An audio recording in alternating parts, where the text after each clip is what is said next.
जहां में याद रहे तू।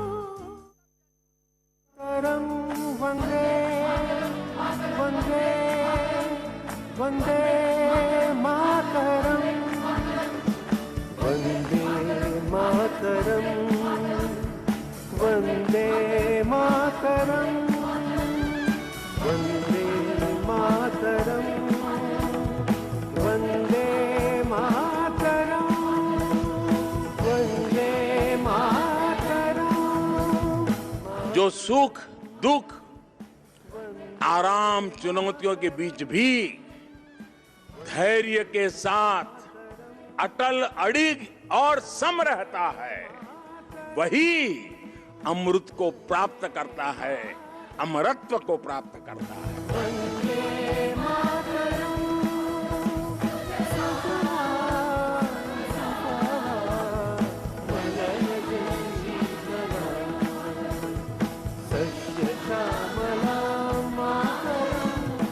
ये महोत्सव राष्ट्र के जागरण का महोत्सव है।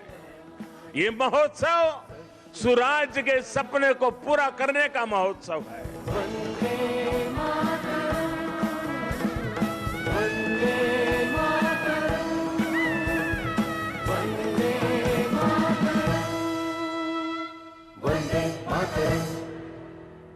नमस्कार, मैं हूं अनुपम। आप देख रहे हैं हमारी खास पेशकश आजादी के अमृत। देश भर में आज से अमृत महोत्सव की शुरुआत हो गई है। साबरमती आश्रम से पीएम मोदी ने इस महोत्सव का आगाज किया और आजादी की खातिर बलिदान देने वाले वीर सपूतों को नमन किया। खास बात यह रही कि प्रधानमंत्री ने इस मौके पर पंडित नेहरू का भी नाम लिया और आजादी के आंदोलन में उनके योगदान को याद किया। 75 हफ्ते तक चलने वाले इस महोत्सव में कई कार्यक्रम किए जाएंगे और देश की जनता को आजादी के संघर्ष से रूबरू कराया जाएगा।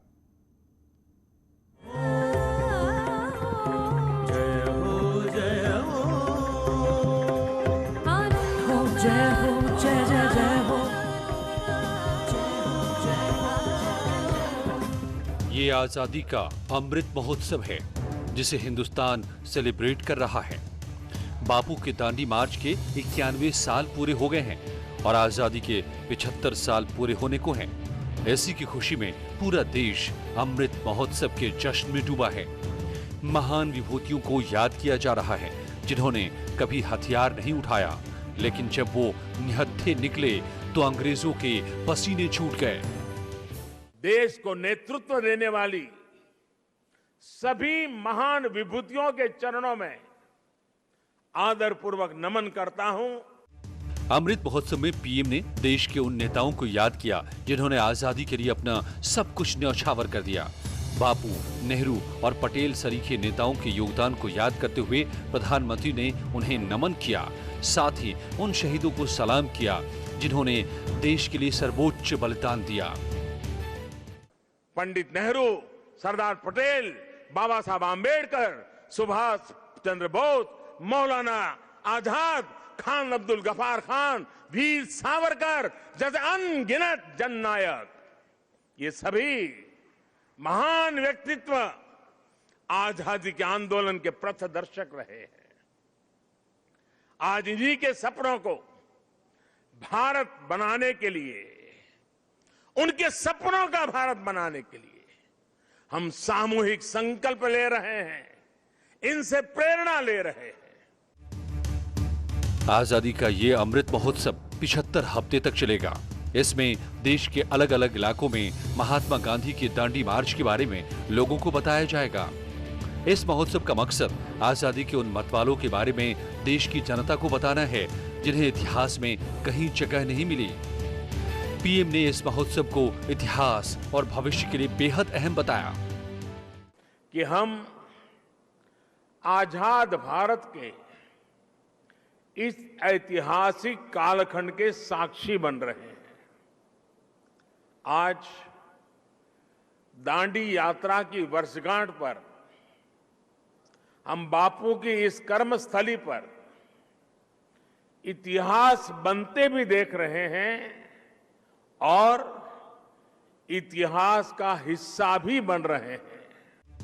अमृत महोत्सव की शुरुआत बापू के साबरमती आश्रम से हुई। 91 साल पहले 1930 में महात्मा गांधी ने इसी आश्रम से अंग्रेजों के खिलाफ पैदल मार्च किया था। उस वक्त बापू ने साबरमती से दांडी तक करीब 380 किलोमीटर की पैदल यात्रा की थी और अंग्रेजों के नमक कानून को तोड़ डाला था। हमारे यहाँ नमक को कभी उसकी कीमत से नहीं आंका गया। हमारे यहाँ नमक का मतलब है ईमानदारी। हमारे यहाँ नमक का मतलब है विश्वास। हमारे यहाँ नमक का मतलब है वफादारी। हम आज भी कहते हैं कि हमने देश का नमक खाया है। ऐसा इसलिए नहीं क्योंकि नमक कोई बहुत कीमती चीज है, ऐसा इसलिए क्योंकि नमक हमारे यहाँ श्रम और समानता का प्रतीक है। दांडी मार्च के 91 साल पूरे होने और आजादी के 75वीं वर्षगांठ महोत्सव को एक साथ एक ही जगह से शुरू करने के लिए पीएम मोदी सबसे पहले अहमदाबाद के साबरमती आश्रम पहुंचे, जहां प्रधानमंत्री ने बापू को नमन किया। गांधी की प्रतिमा पर माल्यार्पण के बाद पीएम मोदी ने विजिटर बुक में अपना संदेश भी लिखा। प्रधानमंत्री ने अंडमान से लेकर अरुणाचल और मुंबई से मेरठ तक आजादी के आंदोलन से जुड़ी जगहों का जिक्र किया। स्वाधीनता संग्राम की पराकाष्ठा को प्रणाम करने वाली अंडमान की सेल्यूलर जेल, अरुणाचल प्रदेश से एंग्लो इंडियन वॉर की गवाह केकर मॉर्निंग की भूमि, मुंबई का अगस्त क्रांति मैदान, पंजाब का जलियांवाला बाग, उत्तर प्रदेश का मेरठ, काकोरी और झांसी, देश भर में ऐसे कितने ही स्थान पर आज एक साथ इस अमृत महोत्सव का श्री गणेश हो रहा है। आजादी के लिए देश की आवाम ने जो संघर्ष किया वो इतिहास का हिस्सा है, लेकिन मौजूदा पीढ़ी के साथ साथ आने वाली पीढ़ी भी इस संघर्ष को जान सके, इसलिए अमृत महोत्सव का आयोजन पूरे देश में किया जा रहा है। आजादी के 75 साल का यह अवसर एक अमृत की तरह वर्तमान पीढ़ी को प्राप्त होगा। एक ऐसा अमृत जो हमें प्रतिपल देश के लिए जीने, देश के लिए कुछ करने के लिए प्रेरित करेगा। अमृत महोत्सव अपने आप में अनूठा है और प्रधानमंत्री मोदी ने साबरमती से इसका संकल्प भी बताया।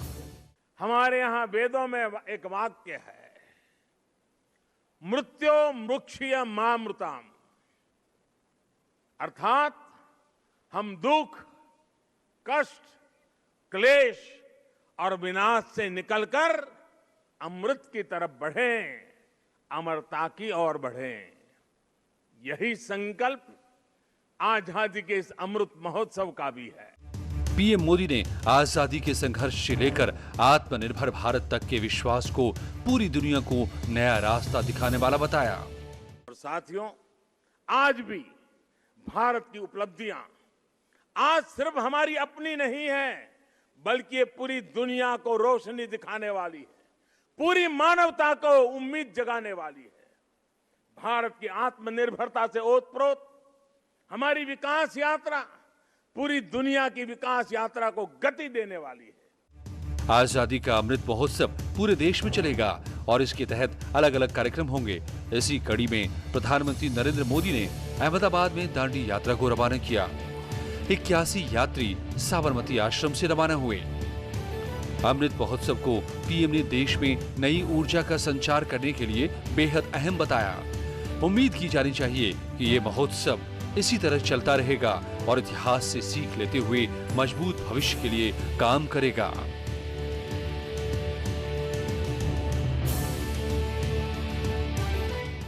उत्तर प्रदेश में भी इस महोत्सव की शुरुआत हुई। मुख्यमंत्री योगी आदित्यनाथ ने लखनऊ में काकोरी में आयोजित कार्यक्रम में शिरकत की और संघर्ष से प्रेरणा लेने की अपील की। सुखदा वरदा मातरम, वंदे मातरम, वंदे मातरम।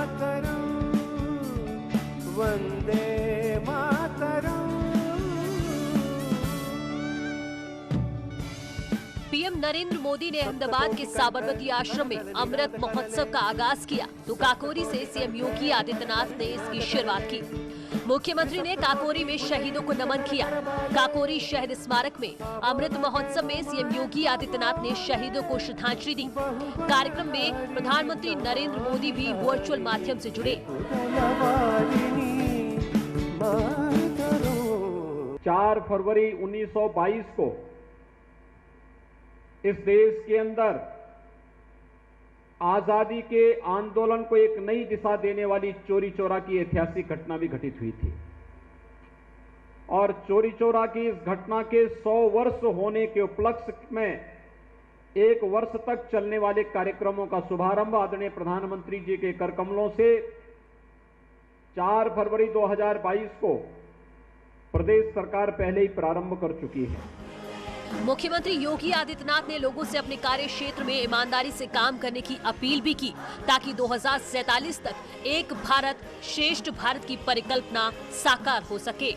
हम भारत की आजादी को क्षुण्ण बनाए रखते हुए एक भारत श्रेष्ठ भारत की और प्रधानमंत्री मोदी जी के उन भावों के अनुरूप भारत को दुनिया की सबसे बड़ी ताकत के रूप में स्थापित करने के लिए हर नागरिक अगर अपने अपने उत्तरदायित्व का निर्वहन करेगा, कोई कारण नहीं कि 2047 में जब ये देश आजादी के 100 वर्ष पूर्ण कर रहा होगा तो उस समय हम भारत को दुनिया की एक महाताकत के रूप में स्थापित करते हुए एक भारत श्रेष्ठ भारत की परिकल्पना को साकार करते हुए पूरा देश अपनी ताकत का एहसास दुनिया को कराने में सफल होगा।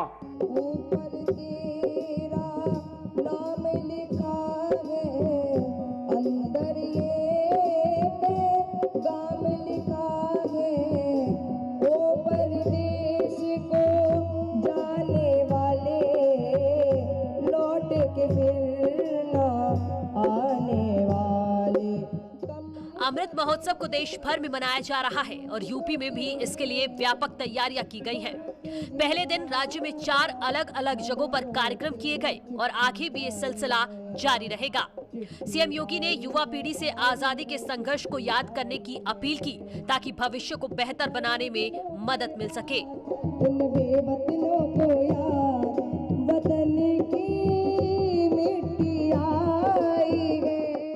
यह आज के परिप्रेक्ष्य में जनता को और खासतौर पर युवा पीढ़ी को इन सभी बातों को स्मरण रखना होगा। यह आजादी अचानक नहीं मिली। आजादी के लिए अनगिनत संघर्ष हुए। आजादी के लिए उस समय की युवा पीढ़ी ने अपना बलिदान दिया। बुजुर्गों ने मार्गदर्शन किया। माताओं और बहनों ने उस आंदोलन के साथ जुड़ करके इस पूरे आंदोलन को एक नई दिशा देने का कार्य किया था। हमें आजादी की कीमत को हर हाल में स्मरण करते हुए अपने देश की स्वाधीनता को क्षुण्ण बनाए रखना होगा। सीएम योगी आदित्यनाथ ने अगले 1 साल के दौरान आजादी के आंदोलन से जुड़ी ऐतिहासिक तारीखों के अवसर पर लगातार कार्यक्रम आयोजित करने का ऐलान किया है, जिसके तहत अपनी कुर्बानी देने वाले सभी वीर सपूतों को याद किया जाएगा। हम लोगों ने तय किया जितनी भी आजादी के आंदोलन की प्रमुख तिथियां हैं, अगले 1 वर्ष के दौरान उस हर घटना में हर शहीद स्मारक पर राज्य सरकार के स्तर पर स्थानीय प्रशासन और जन सहभागिता के साथ देश की आजादी के ज्ञात और अज्ञात उन सभी शहीदों को स्मरण करने के लिए हम लोग कार्यक्रम आयोजित करेंगे। वहां पर पुलिस धुन से अपने शहीदों को सम्मान देंगे। और सजेगी अभी और संवरेगी। आजादी का अमृत महोत्सव हर लिहाज से अहम है और आने वाले वक्त में इससे जुड़े कई कार्यक्रम होंगे। उम्मीद यही है कि ये महोत्सव अपने मकसद में सफल होगा और युवा पीढ़ी को आगे बढ़ने के लिए प्रेरणा देगा। Bureau report, news 18। तो आजादी के अमृत महोत्सव के और भी रंग आगे आपको देखने को मिलेंगे, क्योंकि लगातार कई हफ्तों तक ये कार्यक्रम जारी रहेंगे। रुक रहे हैं एक ब्रेक के लिए, जल्द हाजिर होते हैं।